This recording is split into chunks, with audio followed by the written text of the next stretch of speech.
Welcome to the Sports Car Lessons Podcast. I'm your host, Big Ken. Whether you're watching on YouTube or listening on a streaming service, please like, subscribe, and hit that notification bell. You'll be notified whenever I drop any new content. Welcome. Thanks for being here. How is everyone doing? How about them Chiefs going back to the big dance? See, I called it. I put it on tape the last episode. Said they were going back to the Super Bowl. We got 2 weeks to go, but I'm gonna call it already, right? True fan. Can't bet against Mr. Mahomes. I know there's so many haters out there for him, but I think they're gonna do it again. I think they're gonna win again this year. Super excited. Look behind me. I put my I've got Arrowhead Stadium in my as my background again. I don't know. I put it up there till they lost, so I don't know if I'm gonna jinx them or not, but I had to put it up for at least this episode. It is Monday. This episode's coming a day late. Culture Collision. It's the recap. This will be the recap episode. It was a great trip. I'm going to start saying that. I tell you what, it's a good thing that I did not do this episode last night because I had no energy. I came home. I was home just in time for the plane is coming in. In fact, we're in the air and the captain comes on and says, well, we're going to be landing and whatever. And it's snowing. I'm like, snowing? What are you talking about? I'm like 45 minutes from the airport. It better not be snowing. I need to get home quick for this game, right? But I was home. I was cheering for that game, and if I was going to do the episode, it would have been during the beginning of the NFC Championship game, which I didn't miss. But I'll tell you, by the time that game ended, I was done. I was these 3-day weekends, these long weekends, these show all weekend. Oh my God, it just wipes me out. So yeah, really for you and me, it was a good idea to do this episode today. It was a great trip, great time hanging out with my boys, Craig and Carmine. Uh, the show was busy. I mean, the foot traffic, it was crowded. The show was crowded. Trade nights were rocking. I mean, I think that's where the good deals, all the good deals were happening at the trade nights. It's a great hobby. And the best part about it is I really sat back this weekend and just took notice of a lot of things. And I have to say, I mean, especially for like this show, but what I'm really starting to see at a lot of the shows, and it's not just for, the father or the son or the father's son. It's men, women, mothers, fathers, grandparents, kids, sons, daughters. I mean, it's everybody. Even at the trade nights, I mean, you see the families coming down and, setting up at the table, and the son or the father, they're putting cards out, but they're ordering food, their drinks. I mean, they're making it a family affair, and it was just so cool to see that it just wasn't seeing certain people, that you're just seeing people from all walks of life showing up at these shows, showing up at these trade nights. It was just a really great time this weekend. um and the hobby's created something for everyone, right? I mean, you don't have to, it just doesn't have to be, even a sport, right? Any pop culture stuff, Disney cards, there's just something for everyone out there. And I think everybody's finding their lane out there too. I saw so many people. I met so many people this weekend. That one of the best things for me about going to these shows is people coming up and just saying, "Hey, I'm a big fan." And what do I, and if you're listening, I say, "Hey, what's your name? Where are you from?" Because it's incredible to me. It just blows me away that I reach so many people out there in so many other states. If I had longer, I'd really like to know, like, how did you come across my pod? How did you find me, and what keeps you coming back? Because that's the secret sauce that I don't even know what it is, right? Sometimes. But I'm glad you're here. I'm glad you're listening, and I get super excited when people show up at the show and just say, "Hey, I'm a listener, and I love the content." The show itself, it was in a great venue. It was my first time going to this. Probably won't be my last. the design, the setup was really, really good. Um, the convention center is connected to the hotel, so once you get there, you never go outside. You're just going down, going across through a tunnel, and you were right there. So that was, to me, that's super important. The only complaint I would have about the whole thing is on Friday we got there, and right outside the hotel, like literally right across the street from the hotel, and I say across the street, it's not even really a street. I don't even know if anybody drove up that particular road there, but it was kind of in a business district, and there was a Starbucks. When we pulled up, I looked over, I'm like, oh, home run, there's a Starbucks right there. So Friday, I got Starbucks on Friday, and then Saturday I went to run over there, and there's a sign on the, I'm like, it looks closed. There's a sign on the door, it says closed Saturday and Sunday. I'm like, oh, so that would have been my only complaint of the whole weekend, is that the Starbucks wasn't open on Saturday and Sunday. um but my weekend started right Friday morning. I was up very early, and that's probably why I'm half tired. Right, I'm so tired because just not getting all as much sleep as I usually get. But I was up. I was at the airport. Plane took off 6 a.m. Out of Hartford. I'm in Atlanta 8:30. I'm at the hotel by 9:30. Surprisingly enough, I just get there and I said, you know what? I'm probably, I have my suitcase. I'm gonna have to leave it somewhere. So I go up to the front desk and I said, I'd like to check in if my room's available, but if not, I just have to leave my suitcase. And she said, no, no, your room's available. You can check in. I was like, all right, home run, right? That was awesome. Being able to check in is nothing better than being able just to, get everything out of your bag before you head over, especially when for me, where I have like, food and drinks and stuff in there that I can throw in the fridge, worked out perfectly. I was up in the convention center setting up by 10 a.m. My two show partners were running late. One had a plane that, a flight that got canceled. They had to book on a later flight. One was driving. He was just coming later in the day. So Friday, the first day, for the for the probably the first Friday, it went to 7, and probably till maybe 3 o'clock. I had that space to myself, the whole table, the 8-foot table to myself.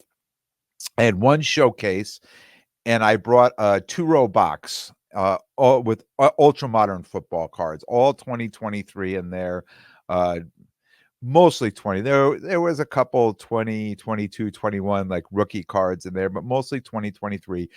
Don Russ, Prism, and if it was earlier, it was Optic Prism. Um, some of the cards I ripped, some of them that I've just picked up to flip to put in the boxes. Um, so I got set up for the show. It did the show didn't even start till 1, right? But there were a lot of people that were in there shopping that they were either dealers or were borrowing dealer badges, because a lot of people came up, and I just start talking to them. I'd say, "Oh, where you set up?" They're like, "Oh no, it's my buddy. I got in early with his extra badge to walk around." So a lot of people just wanted to get there early to do some shopping. Um, I had so much extra space on my table, and one thing I noticed, like, I figured, "You know what? I'll just throw my box up. I'll throw the cards up." I had a few other things I threw up there, and I noticed that on my two-row box, nobody was looking, and, like, people come up and kinda flip a couple cards, and they were just walking on. I think at a normal show and if the show had already started, the people would have been digging in the boxes, but I think these were people like, "This is a very big room, and I've only got an hour to get through this whole room, so I'm gonna go kind of as fast as I can and see as much as I can and try to make as many deals as I can before it's actually open to the public."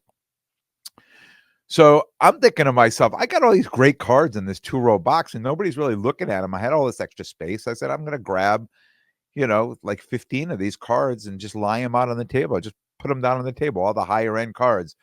Um, and all of a sudden, people are coming by and they're grabbing them up. They're like, "Oh, oh, I'll take this one. I'll take that." And I'm like, "See, they didn't even see the box. They didn't even see the cards in the box. They would have walked right by." So every time somebody bought a few, I kept replacing them out there. And I would tell people that were buying them, "Look, there's more in the box if you want to go through." And then people would start digging in the box there.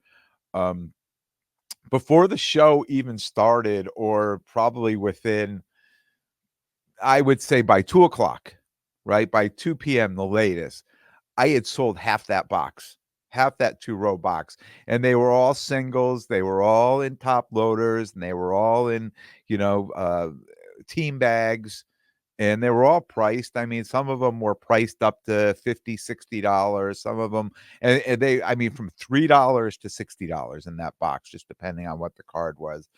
I sold over half that box. Covered my flight, my hotel, my table.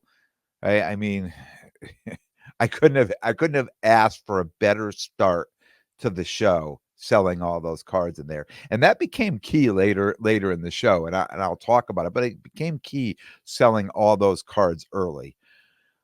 My biggest sale of the weekend, my biggest sale of the weekend came late on Saturday from a photo after I got set up at the show, grabbed my phone, I went around to the front, and I just took a picture of my setup, right? And I posted it up on IG. Hey, I'm here. This is where I am. If you're here, come see me, come make a deal, that type of thing.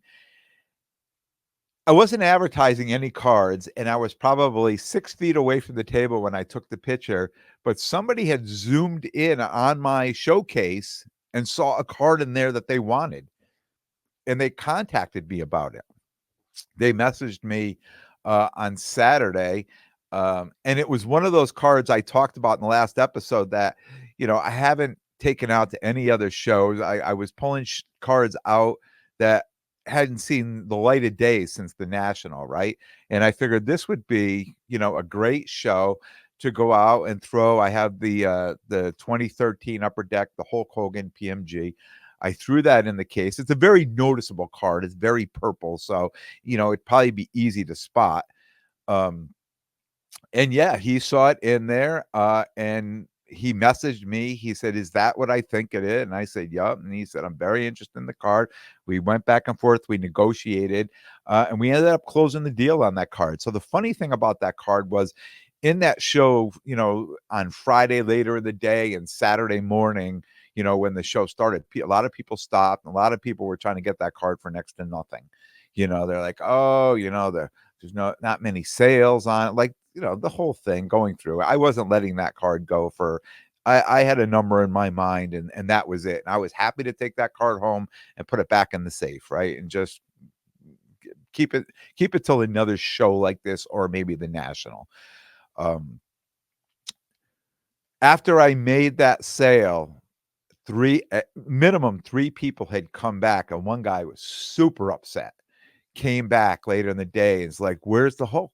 You sold that card?" And I'm like, "Yeah, I sold that card." He's like, "Are you kidding me?" He goes, "I didn't think anybody in this show would want that card." He goes, "I was coming back to really negotiate with you." And I said, "Yeah, I'm sorry that card is sold." They were, pretty upset. I mean, people came and saw that card and figured nobody else in this room is gonna buy that card, and they would wait till the end of the day on Saturday and come back and just, try to get a better deal on the card. Said, "Sorry, I mean, that card is sold." And that's happened to me before. I've had that same mindset, and I've done that. And I've learned from that. Like, if I come across and I see a card that I really want, like, is no better time than right now to get that card, because if I walk away and come back, that card may not be there.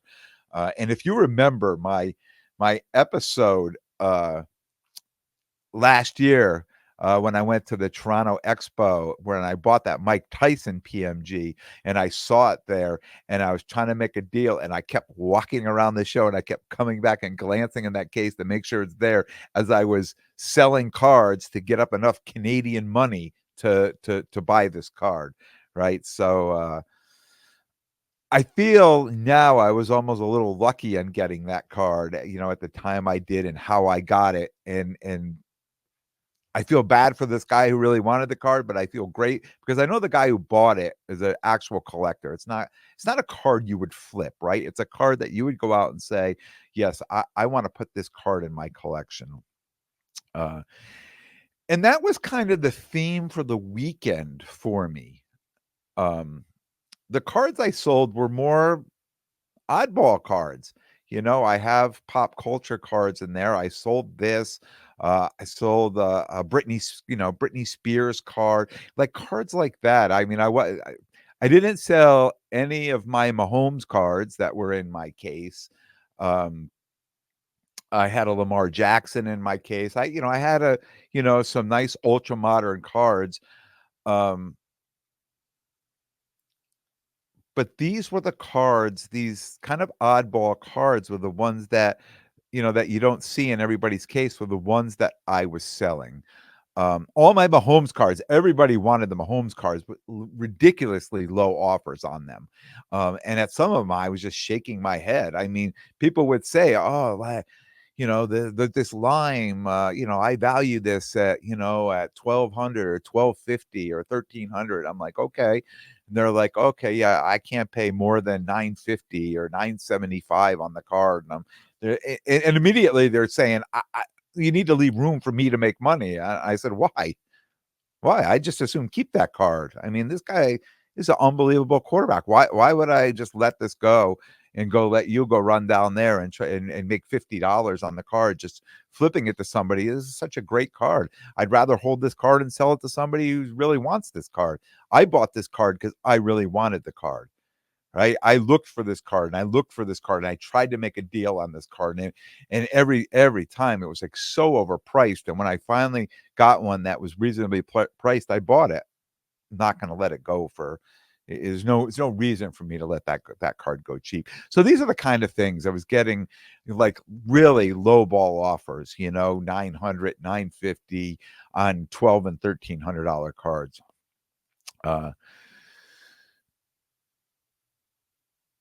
The singles, out of the 2-row box, 100% people buying those would be flipping those cards.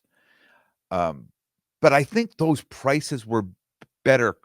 You know what I'm saying? They were the 15, 20, 25, 30, 35, 40, where people can okay, I'll buy this card at 20 and try to sell it for 30. Try to make a quick $10 on it or $5 or something like that.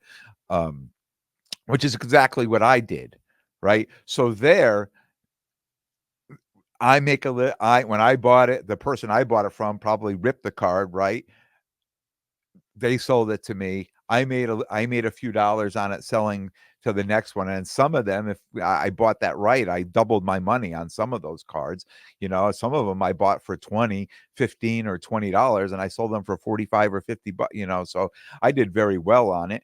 And then if that card was, say, $60 or $65 and I'm selling it for $50 or 40, now they get to make 10 or so these are the cards that are kind of flipping up to a point where you hear people say hot potato. At what point does somebody say, okay, I'm going to keep this card, I'm going to go grade this card and then try to make it better, or do I keep flipping it down the road? But the stuff in the case, like, people just wanted to buy that stuff just to flip it. And I understand that's where these low offers were coming from, but yeah, I'm not in that position. I don't need, and especially not on Mahomes, right? He hadn't even, I mean, that game hadn't even been played yet, right? And that where he was going to the Super Bowl again this year, and who knows? I mean, I know his stuff is pricey right now. They may go up. Those values of all those Mahomes cards I have in my case may go up. Uh, excuse me. I sold more cards that were in my case, that would have been in my case at trade night, than I did during the actual show. And I feel like the trade nights were better value. Like, people understood better at the trade night. So when I priced my cards to go in my case, I was pricing most of my cards at the current comps. Right? Especially cards that I think, that should sell, would sell, and people who are gonna come up, and it doesn't even matter. Somebody said to me, "Does it matter if I price my cards or not?" Right? Because the first person that comes up, they're gonna pull their phone out. If they're interested, they can pull their phone out and look up the comp and then say, "I wanna pay 80% of whatever the last sale was." Like, does it matter if I put the prices on there? But for me, it does, because I want people to know this is where I'm at, right? So if you come up and you look and you say, "Oh, the last comp on this card was 1350. That was the last sale on this card was 1350, and I have $1,400, or I have 1380 for $13.90 on that card. Well, I'm trying to be very competitive and probably would sell it to you slightly under comps because I could do that. But if you come up and see the last sale on a card was 1,600 and I have it at 3,000, then you're like, "Nah, this guy probably does not want to sell this card." Or it's a card like most people have in their cases, like a Joe Burrow that people are just underwater on, and they're like, I'll put it out there, but I'm not going to let it go for last comp. So I'm going to hold that. If you're a true collector and you really want the card, well, we can negotiate. Maybe we can make a deal. But when you got to the trade nights, like people, like I still left the prices on all my cards, and people are like, "Oh, that's a good price on that card. Oh, that's a good price." So other people, that are doing this are looking. Maybe did not get a chance to go out and look around, but they see those prices and say, "Oh, okay, now maybe I can make a move on this card because not so much I'm going to, you know, if I can get." And a lot of these kids are like that at the trade night. They're okay with 10, 15, 20, $25, like making hitting 10 times for $10 or something like that to make $100. They're okay like that. Most people like myself, you're like, wow, is $10 really worth the hassle of buying here and selling there? Well, maybe on singles, if I'm filling up a singles box, right? And I'm okay selling all those cards out of a box. But if I'm going to start to buy slabs, I don't think it's worth it for me to go out and buy to make 5 or 10 or $15, on a slab. It just doesn't seem just cost effective to be doing that and filling up space in my case for all that. So that's not a lane I would get into, but there's a lot of young kids who are not setting up this is where they go to these shows for the weekend and they're hitting all these trade nights. And by the time they're done, they make $200-$300 or $400 or something like that. So these are kids that are in middle school, right? Or maybe high school. I wouldn't say high school. I think they're younger than high school.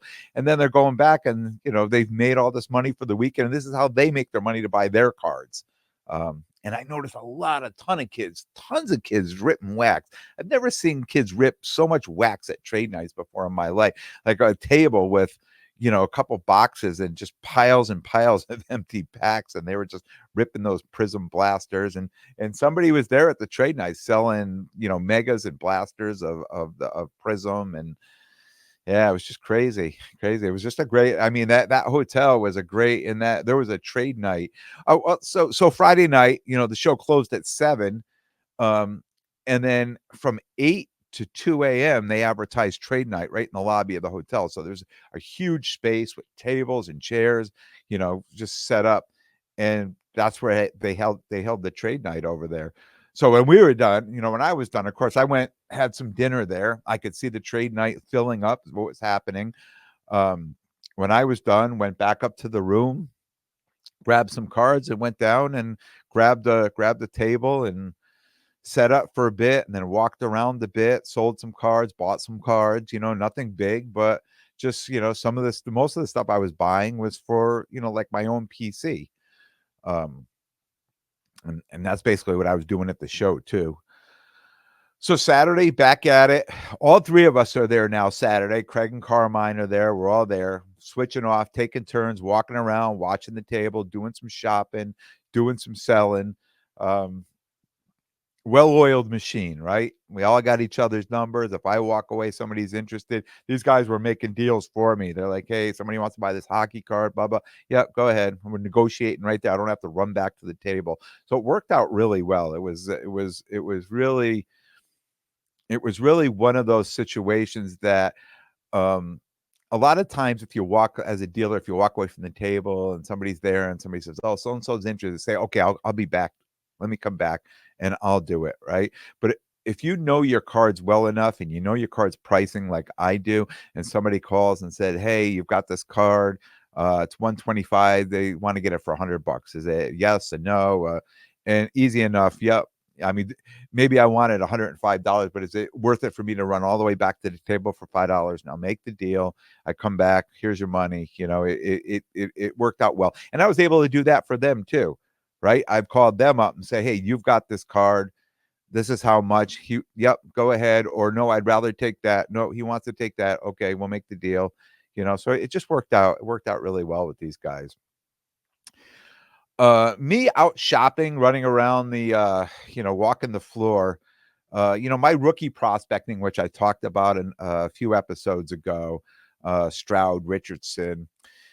Those prices are up so much now, probably within the last 2 weeks, it didn't make any sense to buy. I mean, the prices started to hit all-time highs on these cards, and it was like, "You know what? It's time to back off.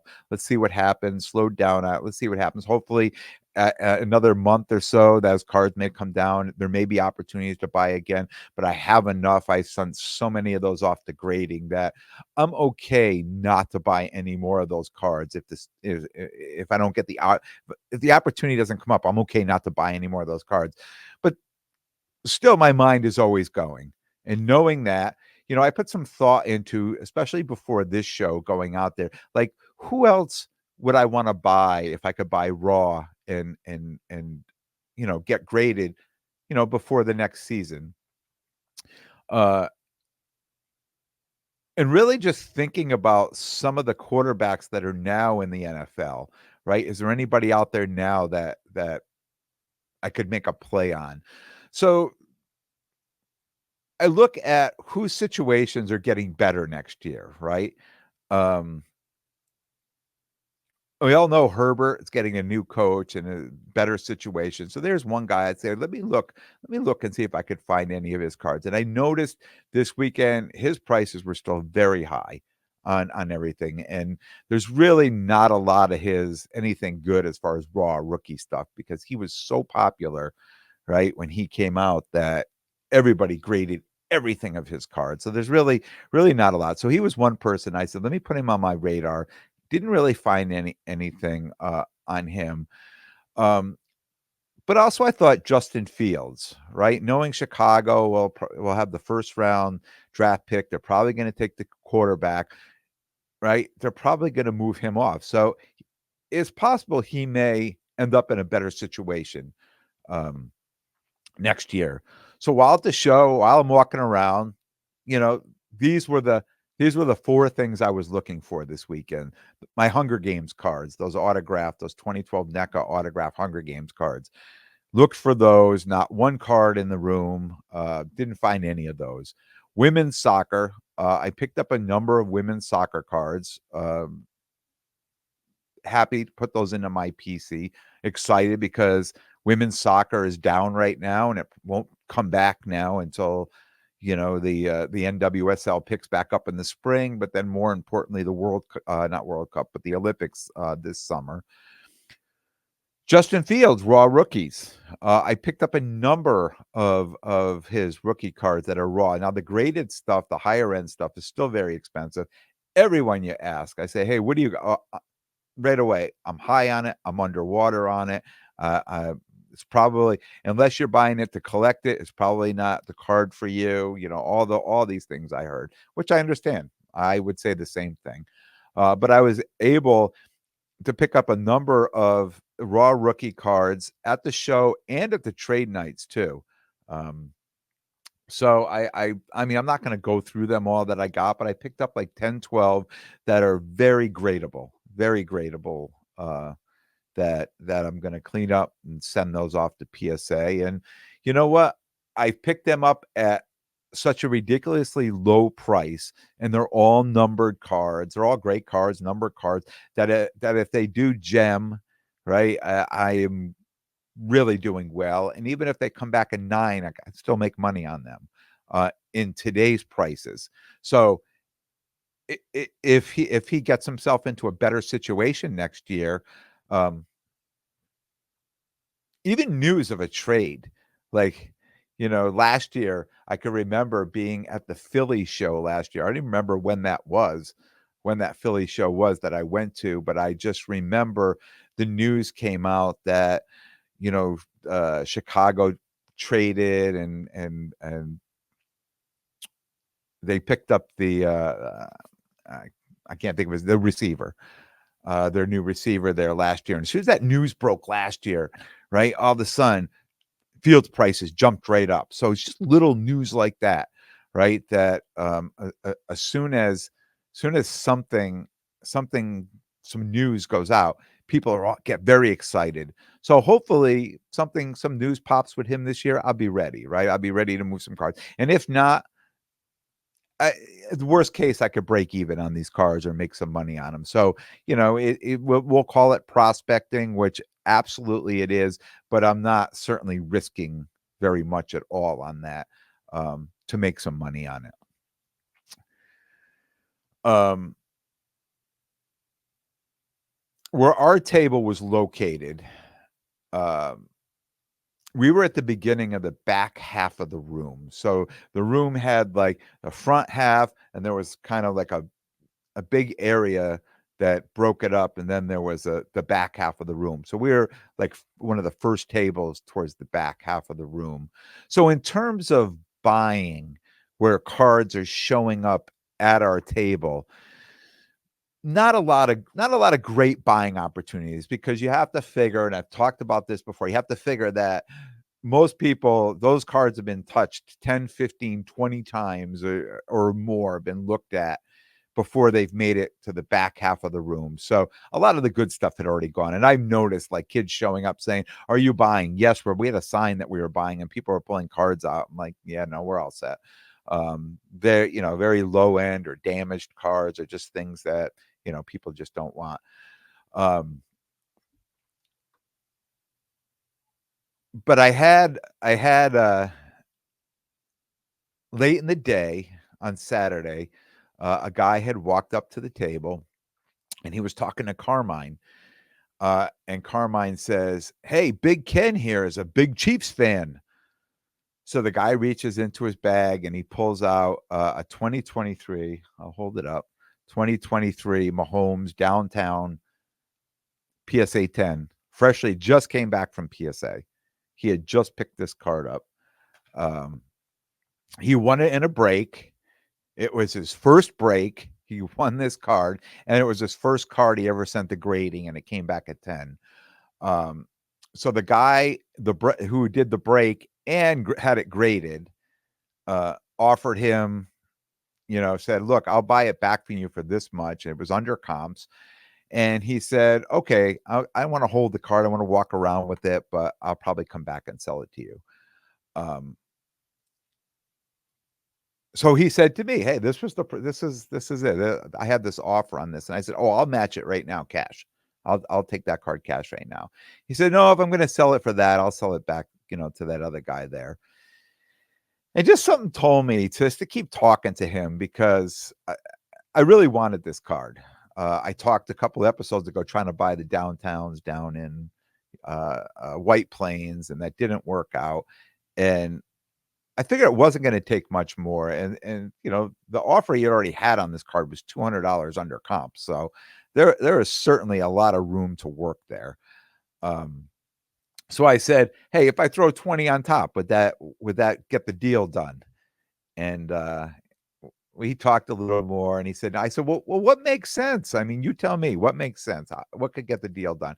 He said, "Well, if we went to 50, that could get the deal done." I said, I don't think I could go up to 50. I said, "But I could do 30." So, yes, if you're on YouTube, and I just said it, I showed the card. We got the deal done. I got the card, and I was super excited to get that card.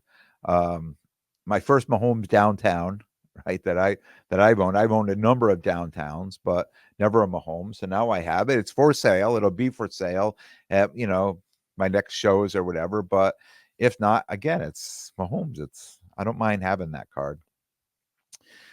Shout out to Brian at Arrow Sports Cards. He was our neighbor at the show. We were set up right next to him. He watched the table when I was solo on Friday. He would watch the table for me. I had to hit the bathroom or go get some food or something. He would watch the table, and he had some Trinity Rodman cards for sale. Go figure. What are the chances the guy set up next to me at this show was selling Trinity Rodman cards? Right? It was fate. So we made a deal. Thank him for the smooth deal for these. I got two Trinity. I'm not going to share them. I got two nice Trinity, one raw, one graded. And funny thing, the graded one, which is a PSA 10, there's a Pop 8, and I own one already, so now I own two of the 8 of the population. And the other card I'll send off for grading. It'll just be part of my PC. So I was just super excited to be able to pick up, some PC cards. and I didn't have to walk far from my table to find them. Shout out to Eric at Duckworth.Eric. He stopped by to see me, say hello. He's a listener, and he brought me a Trinity Rodman Rookie Stars card. Just walked up and said, "Hey, man, I appreciate all you do. This card's for you." So thank you. I appreciate that card. That's also going into my PC. Saturday, the show ended at 5. Carmine and I went to a local steakhouse. We treated ourselves to a great dinner. And after that, we headed over to the trade night at Cards HQ. So Jeff Wilson, the new store he opened up. I don't think they had the grand opening yet. This may have been, I was invited to a soft opening, I guess it was, or just a private invite for Thursday night, which I wasn't going to be there Thursday night, so I couldn't go. But then Saturday night, they set up a trade night. So we went over to the trade night, and we planned on going later. I mean, I'd never been to the shop, but I just knew that they had a shuttle going from the hotel there. So I knew early that regardless of how big this place was going to be, it was going to be crowded. And by looking, we were at the restaurant. We had 7:45 reservation at the restaurant, and we probably didn't sit down till 8:00. So we're halfway through our dinner. I'm looking at the pictures on IG from that trade night, and you couldn't even move in that room. And I'll tell you, when we got there, that was a big place. That was for an LCS. That was a really big place, and you couldn't even move in there. So I was happy we went later, because we went later. I think we got there at like 10, maybe 10:30. We got there, and it was still going on. There was still a good amount of people there, but not certainly like it had been earlier. The new store, nice. I told you, definitely big inside. The vertical cases were really kind of cool, and they were great like for shopping. You go into a lot of these LCSs, and they have the glass, and you're looking inside the glass, and you have the top row, which you can see on the top row. Then you've got to like look underneath, and you're always kind of bending down or looking down. So he had these vertical case. There were just rows of them. It was really cool the way they had that set up with, I'd never seen that before. Definitely a good look for the store. There was a place to rip wax. They were selling a ton of wax that night. They had breaking rooms that they're going to be doing live breaks from. The place looked great. I know I had to have cost a fortune to set this thing up and build it out. So, wishing him good luck there. You hope it works out for, anybody, especially in the hobby, when they open these places. And I think by the action, just of the where they're located, in that area, in that nice mall, close to where like they have this show once a year. I just hope there's enough draw there to keep that going, because that store just looks dynamite. So after Cards HQ, we went back to our hotel. It would be my final night, because I was leaving early Sunday morning. Another trade night in the lobby. Not as busy as the night before, but still pretty strong. Pretty strong. I made a big deal at this trade night. We had just gotten back. We grabbed the table. I just laid my cards out, and the guy walked over, and he was looking at my cards, and he picked up the 2014 Tom Brady 5-star auto, the BGS 9.5 that I had. And he said, "Oh, we need to get a deal done. I want this card." He had a few cards to trade. He had basketball, baseball, neither of which I do. But then he pulled out a Lamar Jackson 2018 Panini Contenders. It's the championship ticket with the auto. It's numbered to 25. It's BGS 9.5 with an auto 10. We both had our cards listed at 5K. Both had a label on them. His last comp was 3,200 on January 16th this year. My last comp was 5,200 March 2022. So there hadn't really been a sale on my card for a while. So we negotiated for a good amount of time, but we ended up closing the deal. We did, did a cash and trade deal, since my card was obviously worth more than his. But I'm happy to have my first, you know, Lamar auto, right? A rookie. If I'm going to get it, I might as well go all out, right? So this is the, like I said, Contenders Championship ticket. To BGS 9.5 at auto 10. I'll hold that up. And that is a very nice card.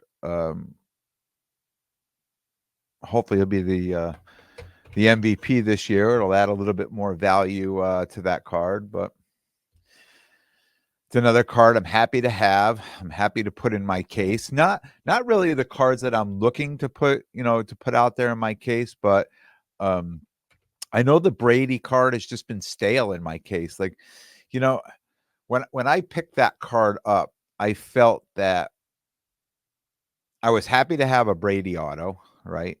Number one, and number two, I felt that being in New England and the shows that I do, there's a lot of Brady collectors, and this card would be more of a Brady collector. It's not a card somebody's going to come by to flip. They're going to come say, "Hey, I want that," and put that into my collection, right? So that was my thought when I bought that card. What I realized after I had that card is the Brady collectors that I know and that I would meet at these shows would come to the shows, right? And they would say, "Oh, that's a nice card." Definitely, that's the value of that. The price is probably right on that, between, and maybe I was a little high on it, could have been a little less. But they figured for that amount of money, that wouldn't be the card that they would buy to add to their collection. There's other cards in that price range that they would put that money out to put in there. So that wasn't a card on the top of anybody's, any of the Brady collectors checklist. And once I started to hear that, I realized if I get a good offer on this card, it's probably a good idea to move this card because it's probably going to become stale in my case or just become part of my own collection. So when I had somebody who was interested in it and the comps were higher than probably thought I would get, I was going to get on it, and it worked out even better being able to collect cash on top of a more liquid card. I say a more liquid card, and I think this Lamar Jackson is, this card is going to be more liquid than the Brady card.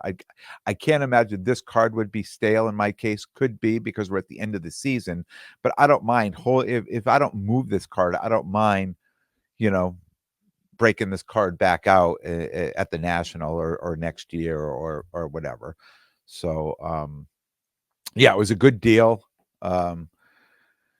It was a good deal for me, and I think it was a smart move for me, a smart hobby move, especially as a dealer, with my cards.